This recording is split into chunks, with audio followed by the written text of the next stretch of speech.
بسم اللہ الرحمن الرحیم۔ السلام علیکم۔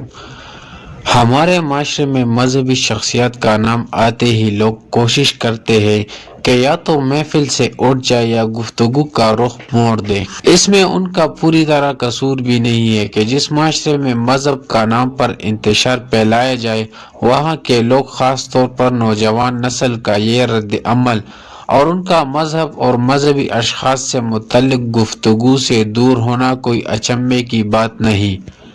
لیکن یہاں میں بات کرنے جا رہا ہوں اس شخصیت کی جس کی بدولت میری ذاتی زندگی، سوچ اور قوت ارادیت میں واضح تبدیلی آئی ہے۔ اس معاشرے میں جہاں لوگ مولانا رومی اور دیگر اسکالرز کی باتیں سوشل میڈیا پر شیئر کرتے نظر آتے ہیں، جس سے بہت سے لوگ استفادہ حاصل کرتے ہیں، وہیں مجھ جیسے چند افراد حضرت علی رضی اللہ تعالی عنہ کی ذات سے علم و معرفت اپنی جولیوں میں بھر رہے ہیں۔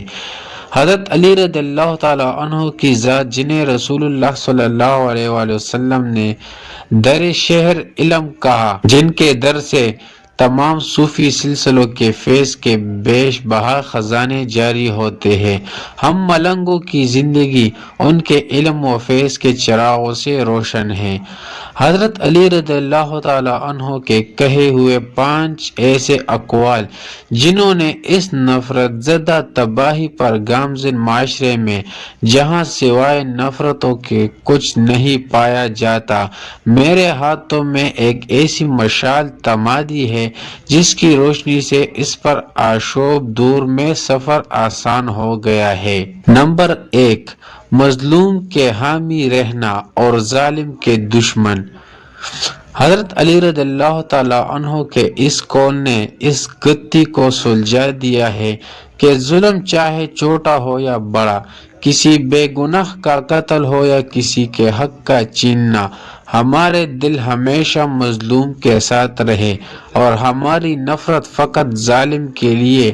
یہ قول اس بات پر بھی روشنی ڈالتا ہے کہ اگر کوئی شخص کسی کے ساتھ ظلم نہیں کرتا تو اس کی بات کو برداشت کر لیا جائے، کیونکہ ضروری نہیں کہ جو مظلوم ہو اس سے کوئی خطا سرزد نہ ہو۔ میرے لیے یہ قول زندگی کی ایک حقیقت ہے۔ مظلوم کے لیے بلا جھجک آواز اٹھانا مجھے اس جملے نے سکھایا۔ بہت بار اس کے باعث مجھے نفرتوں اور مخالفت کا سامنا کرنا پڑا، لیکن روح مطمئن رہی اور ذہن آزاد محسوس ہوا۔ نمبر 2، لوگ یا تو تمہارے دینی بھائی ہیں یا انسانیت میں تم سے برابر۔ یہ بات صاف ہے کہ ہر شخص، چاہے وہ مسلمان ہو یا غیر مسلم، ہمیں ہرگز حق نہیں پہنچتا کسی سے اس کے مسلک اور مذہب کی بنا پر نفرت اور تعصب رکھے۔ ہر شخص جو انسانیت میں ہم سے برابر ہے، اس کی عزت نفس، جان و مال کا خیال کرنا دوسرے انسان پر لازم ہے۔ پاکستان میں ہونے والے بیشتر واقعات ایسے ہیں جن میں مذہب کی بنا پر لوگوں کو نشانہ بنایا گیا، اور ایک عام تاثر یہ ہے کہ ہماری قوم بھی اس تعصب کی لپیٹ میں ہے۔ ہم اپنے مسلک اور مذہب سے تعلق رکھنے والوں کو ہی انسان سمجھتے ہیں اور باقی سب کو واجد القتل۔ ایسے آسودہ سوچ اور پست ذہنیت رکھنے والوں کے بیچ مجھ جیسے لوگوں کے لیے حضرت علی رضی اللہ تعالی عنہ کا یہ جملہ شعور و فکر کو بلندی عطا کرتا ہے۔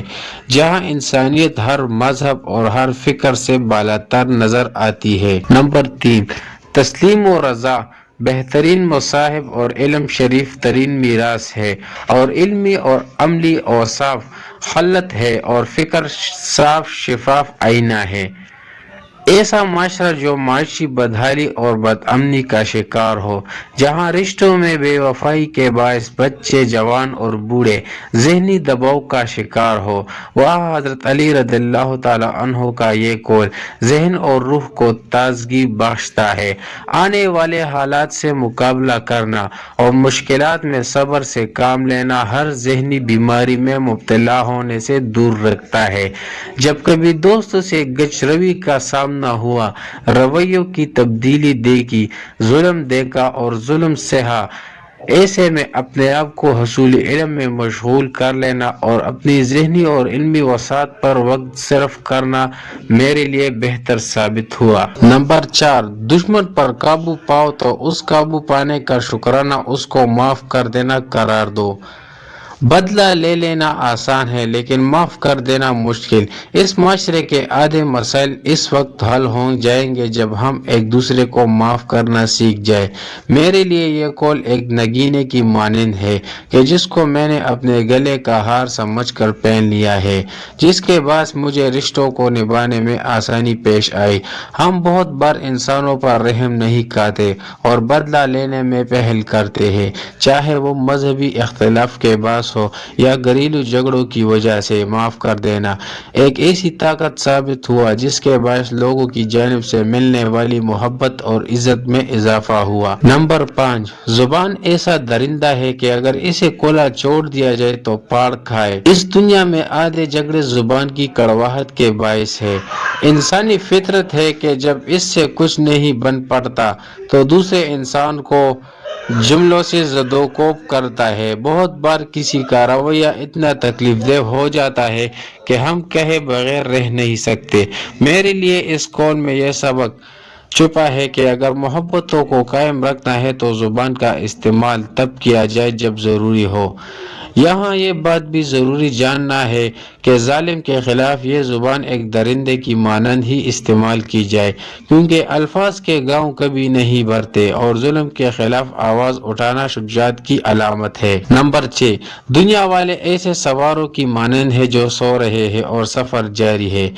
اس قول سے مجھے ایک مقصد حیات ملا، یعنی جب تک میں خود بھی مگن تھی میں سو رہا تھا، اور جب میں نے خود کو دوسروں کے دکھ درد سے آشنا کیا تو میں نے اپنے ضمیر کو بیدار پایا۔ اس دنیا میں دوسروں کے دکھ درد سمجھنا مشکل اور اپنی زندگی میں مگن رہنا آسان ہے۔ حضرت علی رضی اللہ تعالیٰ عنہ نے ایسی زندگی کو خواب غفلت کی نیند سے تشبیہ دی ہے۔